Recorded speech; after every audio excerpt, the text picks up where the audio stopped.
और आदरणीय प्रधानमंत्री जी के मार्गदर्शन में, उनकी प्रेरणादायी नेतृत्व में उत्तर प्रदेश ने पिछले 8.5-9 वर्ष के अंदर जो कदम उठाए हैं उसका एक सकारात्मक संदेश दुनिया के देशों में भी पहुंचा है। इन 4 दिनों की यात्रा में हम लोगों ने तमाम महानुभावों के साथ मुलाकात की, G2G लेवल की, गवर्नमेंट टू गवर्नमेंट लेवल की बैठकें संपन्न की, G2B लेवल की कई बैठकें और B2B लेवल की भी कई बैठकें इस दौरान संपन्न हुई हैं। मेरा मानना है कि दोनों देशों में इन चारों प्रकार की सभी बैठकों को ले लिया जाए तो इन सब को लेकर के लगभग 60 से अधिक ऐसी बैठकें और इस प्रकार के कार्यक्रम संपन्न हुए हैं जो G2G, G2B, B2B स्तर के संपन्न हुए हैं। 2 बड़े रोड शो, एक सिंगापुर में जिसमें काफ़ी बड़ी संख्या में निवेशक और वित्तीय संस्थानों के चेयरमैन और सीईओ आए थे। एक रोड शो हम लोगों ने कल टोक्यो में किया था और एक रोड शो आज जापान के एक प्रमुख प्रांत यामानासी में आज संपन्न हुआ है, जिसमें भी निवेशकों की एक अच्छी खासी संख्या, दोनों जगह मिलाकर के अगर देखें तो लगभग 450 से 500 निवेशक और वित्तीय संस्थानों की चेयरमैन और सीईओ इन दोनों कार्यक्रमों में आए। हम लोगों ने इस पूरी यात्रा के दौरान इस बात को देखा है कि इसमें सिंगापुर में IT, global capability city, logistic, semiconductor और टूरिज्म, फिनटेक, मेडटेक, डीपटेक के मुद्दे को लेकर के काफ़ी पॉजिटिव वार्ता हमारी इन सभी क्षेत्रों में हुई है और बहुत सारे निवेशक यहाँ पे निवेश करने के लिए, उत्तर प्रदेश के अंदर निवेश करने के लिए हमारे साथ एमओयू भी किए और बहुत सारे लोगों ने अपने प्रस्ताव भी दिए हैं और उनका एक बिजनेस डेलीगेशन जिसमें जेआईसी, तामासेक, यूएसजी, गूगल, ब्लैकस्टोन, ये सभी जो सिंगापुर से बेस्ड जो कंपनियां हैं, ये कंपनियां भी उत्तर प्रदेश के अंदर उस रूप में अपनी भागीदारी आगे बढ़ाने के लिए पूरी सतर्कता के साथ वहाँ पर आने को तत्पर हैं। कल से हम लोगों ने टोक्यो और आज यामानासी में बड़े पैमाने पर हम लोगों ने यहाँ पे G2G और G2B लेवल की बैठकें संपन्न की। कल यहाँ पे उत्तर प्रदेश के अंदर टूरिज्म की इन संभावनाओं को आगे बढ़ाने और यहाँ के बिजनेसमैन उत्तर प्रदेश के अंदर आए। यहाँ के माननीय विदेश मंत्री से हमारी मुलाकात हुई थी, उनके साथ भी एक सकारात्मक वार्ता हुई। यहाँ के आर्थिक मामलों के मंत्री और उनसे भी एक सकारात्मक वार्ता, जो उनके उपमंत्री के रूप में हैं, उनके साथ भी हमारी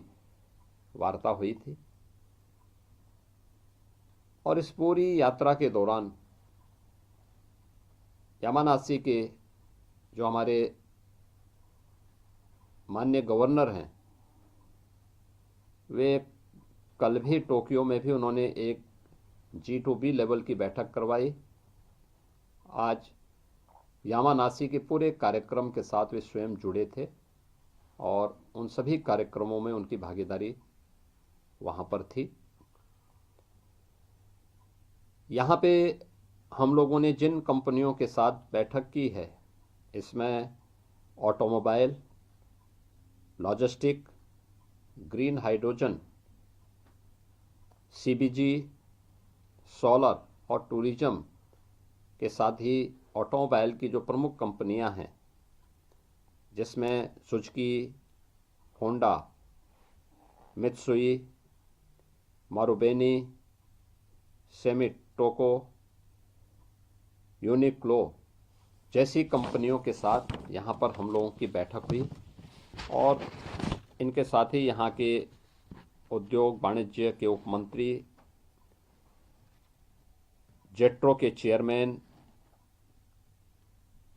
जो काफ़ी बड़ा वित्तीय संस्थान है, इन सब के साथ हमारी यहाँ पे बैठकें हुई, यामानासी में बैठकें हुई, जिसको लेकर के वहाँ की यामानासी की गवर्नमेंट ने भी बहुत पॉजिटिव रूप से उसको आगे बढ़ाने में अपना योगदान दिया है। इसके साथ ही जिन मुद्दों पर हमारी चर्चाएं आगे बढ़ी, आज हमारे पूरे डेलीगेशन को यामानासी गवर्नमेंट ने, यामानासी ने ग्रीन हाइड्रोजन में जो प्रोग्रेस की है जापान के अंदर, उस प्लांट का विजिट करवाया था। हम लोगों ने ग्रीन हाइड्रोजन एनर्जी की संभावना, क्योंकि ग्रीन हाइड्रोजन पानी जहाँ अच्छा होगा वहाँ ग्रीन हाइड्रोजन की संभावना उतनी ज़्यादा होगी। और उत्तर प्रदेश इस देश का सबसे समृद्ध क्षेत्र है, पर्याप्त जल संसाधन हमारे पास हैं और हम लोगों ने इस दिशा में प्रयास किया है, जिसमें यामानासी हम लोगों को उस टेक्नोलॉजी के साथ जोड़ने और हमारे उत्तर प्रदेश के युवाओं को उसका प्रशिक्षण देने, यानी उसकी स्किलिंग के लिए भी अपना सहयोग देने के लिए तत्पर है। जापान और यूपी के बीच में MSME में टेक्नोलॉजी को लेकर, उसकी ऑनलाइन सेलिंग को लेकर और अन्य मुद्दों को लेकर के भी सहयोग की बात हुई और इसको हम आगे बढ़ाएंगे। इसके अलावा ऑटो क्लस्टर के विकास करने के लिए यमुना अथॉरिटी में जापान के निवेशकों के लिए जापान की एक डेडिकेटेड सिटी के निर्माण के लिए भी यहाँ पर विस्तार से चर्चा हुई और इसके लिए वहाँ लैंड अलॉट करने की कार्रवाई हुई है। इसमें मुख्य रूप से हम लोगों को जो अब तक यहाँ प्रस्ताव प्राप्त हुए हैं, मुझे प्रसन्नता है कि 90,000 करोड़ रुपए के MOU जापान के अंदर, 1.5 लाख करोड़ के प्रस्ताव यहाँ पे जापान और यामानासी में उत्तर प्रदेश के इस डेलीगेशन को प्राप्त हुए हैं। और इसी प्रकार से सिंगापुर में 60,000 के MOU और 1 लाख करोड़ रुपए तक के हमारे पास प्रस्ताव उत्तर प्रदेश में निवेश के लिए आए हैं, जिन्हें इन्वेस्ट यूपी और उत्तर प्रदेश के हमारे अन्य विभाग आगे बढ़ाने का काम करेंगे। इसके साथ ही इस पूरे कार्यक्रम के दौरान हम लोगों ने ये भी देखी है कि जो एक परसेप्शन लॉ, बेहतर रोल ऑफ लॉ का परिणाम क्या होता है, ईज ऑफ डूइंग बिजनेस, जिस पर पहले दिन से प्रधानमंत्री जी का फोकस रहा है, उसका परिणाम क्या होता है। टेक्नोलॉजी का उपयोग करके ट्रांसफॉर्मेशन का परिणाम क्या होता है। दुनिया ट्रस्ट करती है और वो ट्रस्ट मुझे दोनों देशों में देखने को मिला है। हमने ईज ऑफ डूइंग बिजनेस में टॉप अचीवर स्टेट के रूप में यूपी को स्थापित किया। रोल ऑफ लॉ के अनुसार उत्तर प्रदेश के अंदर बेहतर कानून व्यवस्था की स्थिति दी। आज परिणाम है दुनिया का निवेशक यूपी के अंदर आना चाहता है। स्वयं यामानासी के माननीय गवर्नर अपने साथ में अगस्त में 200 जापान के सीईओज और को लेकर के यूपी के अंदर आ रहे हैं, जो जापान के भारी भरकम निवेश की उन संभावनाओं को आगे बढ़ाने के लिए यूपी के साथ मिलकर के काम करने के इच्छुक हैं। ऐसे ही सिंगापुर के अंदर भी एक बड़े पैमाने पर उनका एक बिजनेस डेलीगेशन यूपी के अंदर आने को उत्सुक है, जो उत्तर प्रदेश के अंदर अपना निवेश करने के लिए उत्सुक है। और हम लोगों ने इसके लिए अभी से अपनी कार्रवाई भी हमारी प्रारंभ हो चुकी है। हमारा प्रयास है कि समयबद्ध तरीके से इन सभी कार्यक्रमों को हम आगे बढ़ा सकें और इस कार्य के परिणाम को हम लोग जमीनी धरातल पर दे करके उत्तर प्रदेश का जो टारगेट है $1 ट्रिलियन की इकोनॉमी बनाने की, उस $1 ट्रिलियन की इकोनॉमी को बनाने की दिशा में किए जाने वाले प्रयास में एक महत्वपूर्ण और मील का पत्थर साबित होगा। मैं आज के इस अवसर पर अपने दोनों मिशन से जुड़े हुए अधिकारियों को, सिंगापुर के हमारे जो माननीय उच्चायुक्त हैं उनके और उनकी पूरी टीम को, मैं यहाँ के राजदूत, जापान की राजदूत और उनकी पूरी टीम को, जिन्होंने बहुत पॉजिटिव तरीके से पहले से भी होमवर्क किया था, हमारी टीम के साथ भी पहले से काफ़ी होमवर्क करने के बाद इस पूरे कार्यक्रम को सफलतापूर्वक आगे बढ़ाने में अपना योगदान दिया। और मुझे यहाँ पे दोनों स्थानों पर, दोनों क्या तीनों स्थानों पर भारतीय समुदायों के साथ भी संवाद करने का अवसर मिला। सिंगापुर में उनका काफ़ी बड़ा भारतीय समुदाय के साथ एक हम लोगों का कार्यक्रम संपन्न हुआ था। कल हम लोगों ने यहाँ पर एक बड़ा कार्यक्रम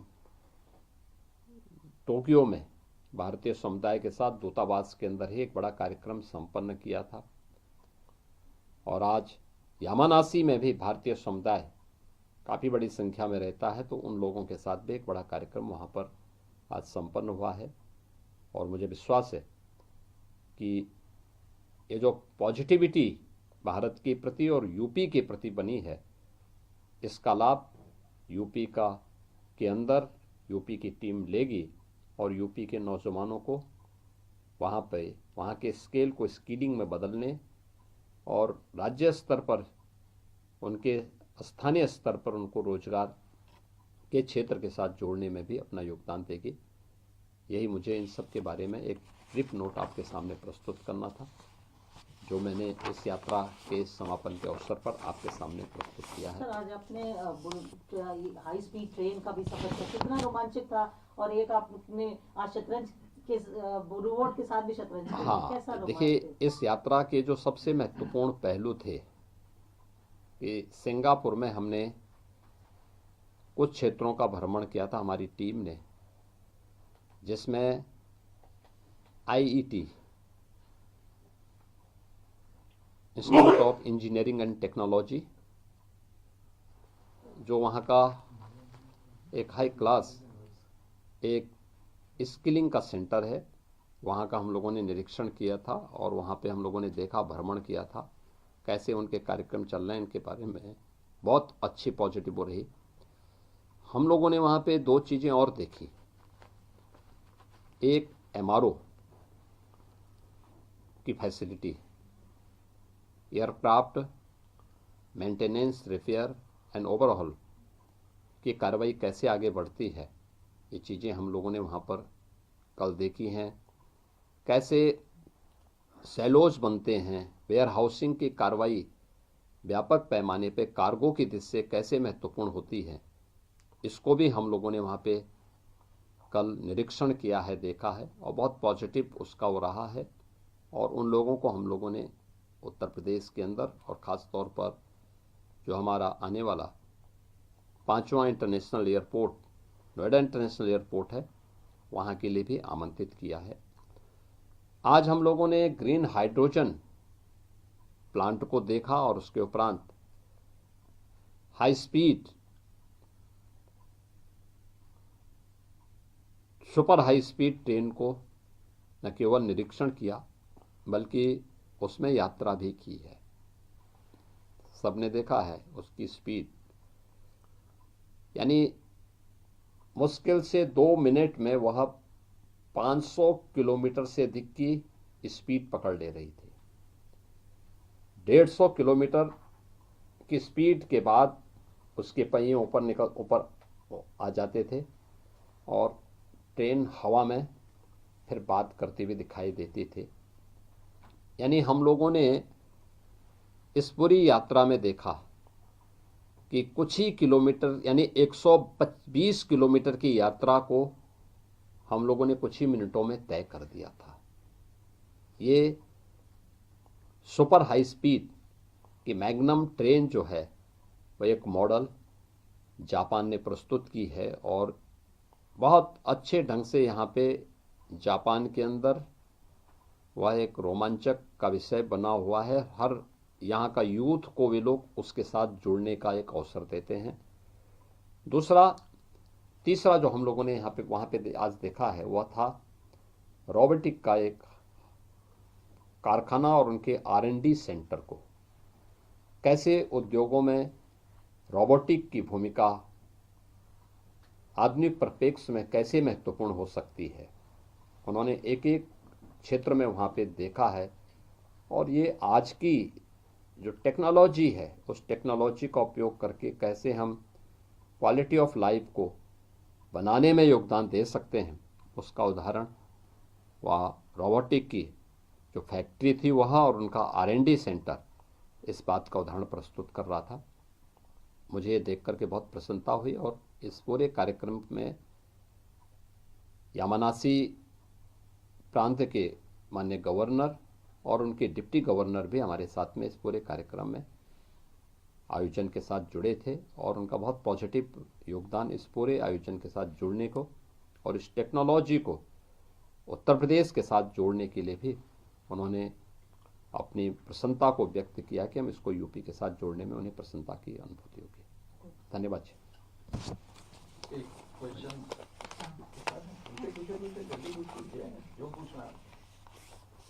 सर, जापान और सिंगापुर के दौरे के बाद उत्तर प्रदेश में या भारत में कितने लोगों को रोजगार मिला? देखिए, ये सभी कार्यक्रम जो भी हैं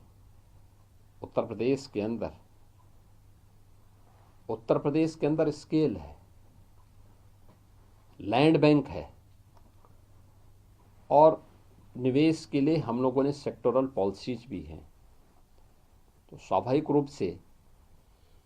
यह एक नई शुरुआत होगी। एज कटिंग टेक्नोलॉजी का वहाँ आना और उस क्षेत्र में निवेश होना वहाँ के युवाओं के लिए एक नई संभावनाओं के द्वार को खोलने जैसा है और युवाओं को उसमें पारंगत करके उनकी स्किलिंग करने का एक अवसर भी प्राप्त होगा। वहाँ से ट्रेंड मैन पावर दुनिया के अंदर किसी भी देश में जा कर के बेहतर परिणाम दे सकते हैं और इसके लिए मेरा मानना है कि अगर यह 1.5 लाख करोड़ के MOU जमीनी धरातल पर उतरते हैं तो कम से कम 5 लाख से अधिक युवाओं को इसके माध्यम से नौकरी और रोजगार की संभावना आगे बढ़ सकती है।